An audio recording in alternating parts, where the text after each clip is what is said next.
साहित्यिक सचेतना पत्रिका के सभी दर्शकों को मेरा सादर प्रणाम। आप सब को नवरात्रि एवं रामनवमी की कोटिशः हार्दिक शुभकामनाएं। आपका जीवन सदा प्रसन्नता और मंगल कामनाओं से परिपूर्ण रहे और आपकी सभी इच्छाएं श्री रामचंद्र जी पूर्ण करें। हमारे पुराणों में सनातन धर्म के लिए जो भी नियम बताए गए हैं वो सब के अनुसार अभी तक साहित्यिक सचेतना पत्रिका ने बहुत ही अच्छे वीडियो एवं आलेख प्रस्तुत किए हैं। इसी क्रम में मैं एक बहुत छोटा सा प्रयास कर रही हूँ। आशा है आप सब लोग उसे पसंद करेंगे। नर्मदा जी का अत्यंत ही महात्म्य है। हमारे सनातन धर्म में नर्मदा जी की उत्पत्ति, नर्मदा जी की परिक्रमा का बहुत ही पुण्यप्रद उल्लेख है। ऐसा कहा जाता है कि नर्मदा जो है वो वैदिक काल की नदी है और उनकी उत्पत्ति शिव जी के कंठ से हुई है। तो इस संबंध में वैदिक रूप से तो नर्मदा की उत्पत्ति भगवान शिव से माना गया है, परंतु पुराणों में ये कहा गया है कि जिस प्रकार गंगा जी पृथ्वी पर आई, उसी प्रकार राजा हिरण्यतेजा ने तपस्या करके शंकर जी के कंठ से उत्पन्न माता नर्मदा को पृथ्वी पर अवतरित किया। तो ऐसा कहा जाता है कि सागर मंथन के समय बहुमूल्य चीज़ें उत्पन्न हुई। उसके साथ साथ जो विष प्राप्त हुआ, उस विष को भगवान शिव शंकर ने अपने कंठ में ग्रहण किया और नीलकंठ कहलाया। जैसे ही विष शरीर कंठ में पहुंचा, अत्यंत तीव्र ऊष्मा और गर्मी का आभास हुआ।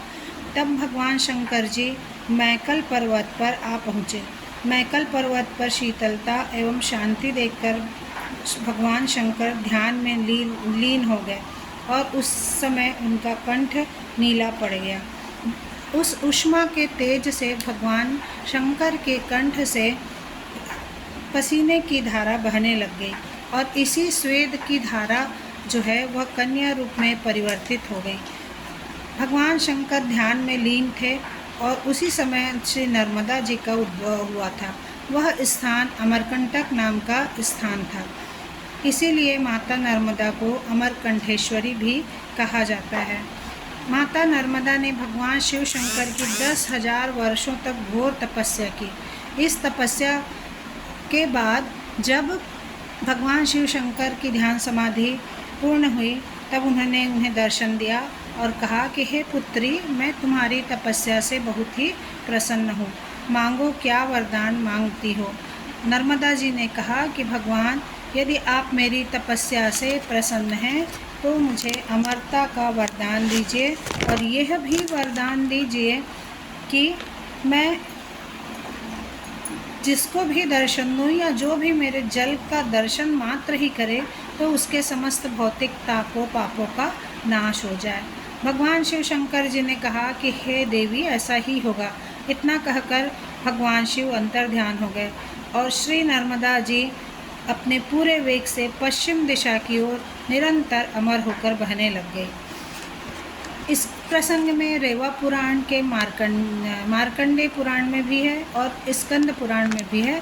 स्कंद पुराण के रेवा खंड में के अनुसार जब पूरे वेग से माता नर्मदा पृथ्वी की ओर आ रही थी, तब देवताओं एवं ऋषियों ने स्तुति करके कहा कि हे देवी, आपका प्रादुर्भाव भगवान शिव शंकर के कंठ से हुआ और आप मैकल पर्वत से उत्पन्न हुई, इसलिए आपका एक नाम मैकल सुता भी कहलाएगा।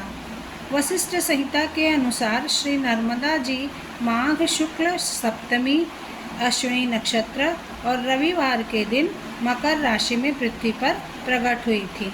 शिवपुराण के स्कंद पुराण के अनुसार माघे च सितसप्तम्या दासभे च रवे दिने मध्याह्न समये रामा भास्करणेन क्रमागते। इस प्रकार नर्मदा जी की उत्पत्ति के संबंध में वैदिक और पौराणिक प्रमाण हैं, परंतु उससे भी अधिक नर्मदा जी की लोकप्रिय जनश्रुतियाँ हैं और माता नर्मदा जो है वो लोक की माँ है। नर्मदा जी के बारे में जितनी कहावतें, कथाएं और जनश्रुतियाँ हैं, वह नर्मदा को पृथ्वी पर प्रकट होने और लोगों के पाप ताप दूर करने वाली अपनी सहोदरी के जैसा जिक्र आता है। नर्मदा जी की परिक्रमा का अत्यंत ही महत्व है।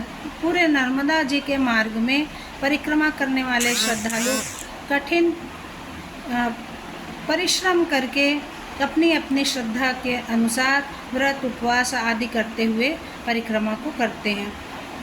नर्मदा जी के पृथ्वी पर प्रकट होने के संबंध में एक रेवा नायक की कथा भी जनश्रुति में प्रचलित है। ऐसे कहा जाता है कि एक रेवा नाम का व्यक्ति था जो हर्रा बहेरा बेचने वाले एक व्यापारी का पुत्र था और बाद में वह एक अत्यंत गरीब स्थिति में आ गया। उसकी एक पुत्री थी।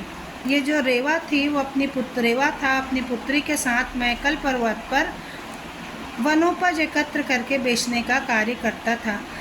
दोपहर और संध्या के समय मैकल पर्वत पर ही एक बांस के समूह से निकलने वाले झरने के बीच बैठकर भोजन पकाया करता था। एक बार रेवा अपनी पुत्री के साथ जंगली संपदा एकत्रित करने के बाद भोजन पकाने बैठा और अपनी पुत्री से कहा कि पुत्री जाकर पानी ले आओ। पुत्री ने कहा कि मैं आज जल नहीं लाऊंगी। पिता ने पूछा क्यों नहीं लाओगे? तो पुत्री ने कहा नहीं, मैं नहीं जाऊंगी। आखिरी में उसके पिताजी मजबूर होकर गए। जब उन्होंने देखा कि बहुत देर हो चुकी है, पुत्री अभी तक पानी नहीं लाई, तो उन्होंने झरने के पास जाकर देखा तो वहाँ उनकी पुत्री नहीं थी। उन्होंने यहाँ वहाँ सब तरफ देखा पर पुत्री नहीं थी। तब वह रोने लग गया। उसी समय आकाशवाणी हुई, हे रेवा तू रो मत, मैं नर्मदा